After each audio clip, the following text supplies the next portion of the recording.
नमस्कार रकमारी रान्ना बान्नाय आपनादेर सबाइके आबारो अनेक अनेक स्वागत। आज आमी आबार एकटा नतून रेसिपि निये चले एसेछि। आज आमी आपनादेर संगे शेयार करब एकदम दोकानेर स्वादेर निरामिष कैप्सिकामेर चप। तो चलुन बंधुरा देखे नेওয়া যাক आमार এই ভিডিওটিতে কিভাবে আমি দোকানের মতো স্বাদের নিরামিষ ক্যাপসিকামের চপ বাড়িতেই বানিয়ে ফেলি। পুরো ভিডিওটা শেষ পর্যন্ত দেখার অনুরোধ রইল। ক্যাপসিকামের চপ বানানোর জন্য এখানে আমি দুটো মিডিয়াম সাইজের ক্যাপসিকাম এরকম লম্বা লম্বা টুকরো করে কেটে নিয়েছি। এরকম লম্বা লম্বা আর সরু সরু টুকরো করে কেটে নিয়েছি।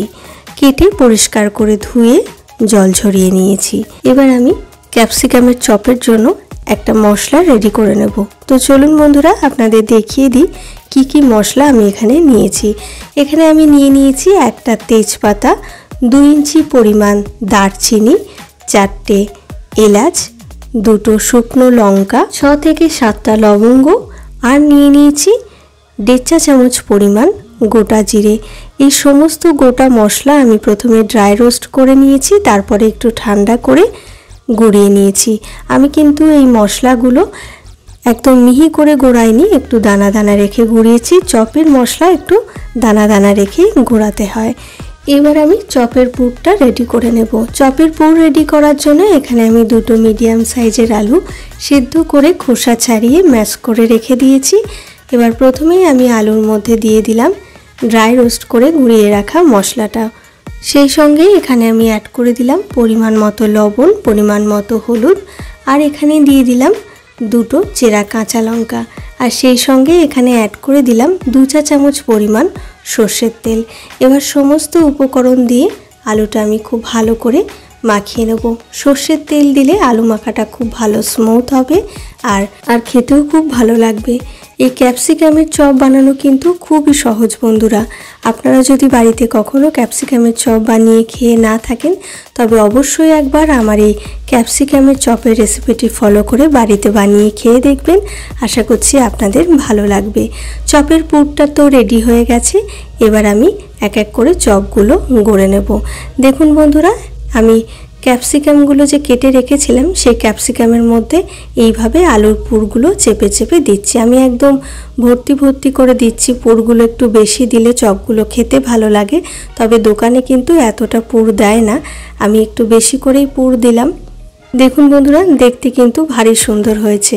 সমস্ত ক্যাপসিকামের চপগুলো আমি একইভাবে তৈরি করে নেব। আলুগুলো এরকম চেপে চেপে ক্যাপসিকামের সঙ্গে লাগিয়ে দিতে হবে এরকম আঙুল দিয়ে, দেখুন, তাহলে কিন্তু পুরটা আর ছেড়ে যাবে না। সম্পূর্ণ নিরামিষ এই ক্যাপসিকামের চপ আপনারা নিরামিষ দিনে ভাতের সঙ্গেও সার্ভ করতে পারেন, আবার বিকেলে চা কফির সঙ্গেও সার্ভ করতে পারেন। কথা বলতে বলতে দেখুন বন্ধুরা, 2টো চপ রেডি হয়ে গেল। সমস্ত ক্যাপসিকামের চপগুলো আমি একইভাবে রেডি করে নেব। ড্রাই রোস্ট করে গুঁড়িয়ে রাখা যে মশলাটা আমি এই চপের পুরে দিলাম সেই মশলাটার জন্যই কিন্তু এই নিরামিষ চপটার স্বাদটা অনেক গুণ বেড়ে যাবে। সমস্ত ক্যাপসিকামের চপগুলো আমি বানিয়ে নিই, তারপরে আমি আপনাদের দেখাচ্ছি।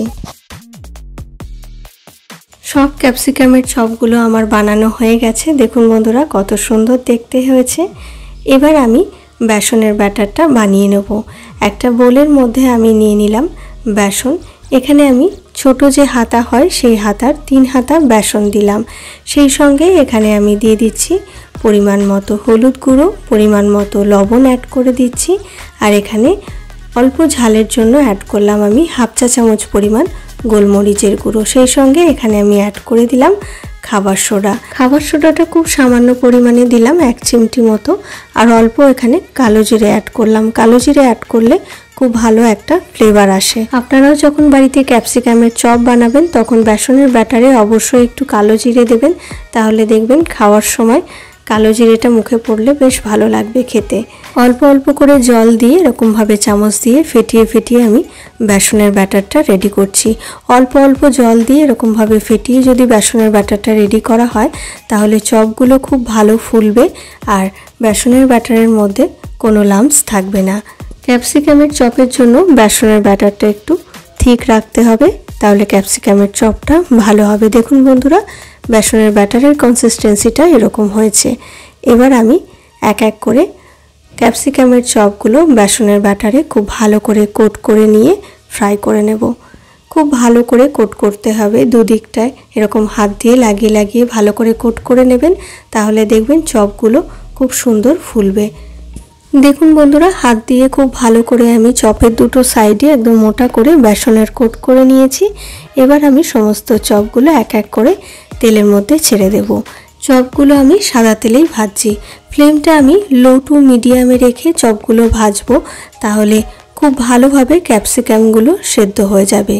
ক্যাপসিকামের চপ আপনারা যখনই বাড়িতে বানাবেন তখনই এরকম লো টু মিডিয়াম ফ্লেমে একটু বেশি সময় ধরে ভাজবেন। দেখুন বন্ধুরা, চপটা কত সুন্দর ফুলেছে, আর বেসনের ব্যাটারের যে কোটিংটা আছে সেটাও কিন্তু খুব ভালোভাবে কুক হয়ে গেছে। এবার আমি চপগুলো সব উল্টে দেব। অপর সাইডটা আমি মিডিয়াম ফ্লেমে লাল করে ফ্রাই করে নেব। অপর সাইডটা কিন্তু আর লো টু মিডিয়াম ফ্লেমে ফ্রাই করার দরকার নেই।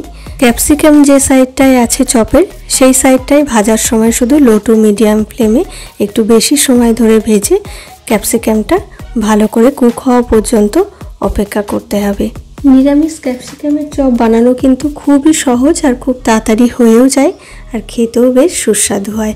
আপনারা বাড়িতে অবশ্যই একবার ট্রাই করে খেয়ে দেখবেন, দুর্দান্ত হয় খেতে।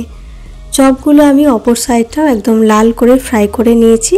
এবার খুব ভালো করে তেল ঝরিয়ে আমি চপগুলো তুলে নিচ্ছি। বাকি যে চপগুলো আছে সেই চপগুলো আমি এরকম একইভাবে ফ্রাই করে নেব।